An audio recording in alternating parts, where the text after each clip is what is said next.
কটা দেবো? হবে 10 টাকা করে। একটা লেবুতে কয়টা ভাই? 3টে? একটা লেবুতে 3টে। আগে যে একটা লেবুতে 2টো হয়েছে, এখন 3টে হয়ে গেছে। একটা লেবু, এই লেবুর দাম আছে 8 টাকা।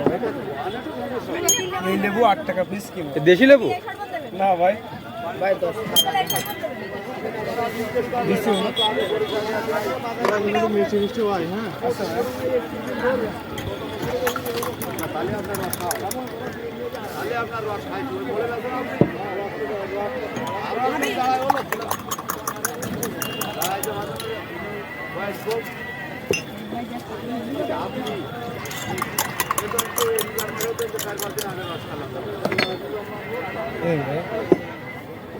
কয়টা?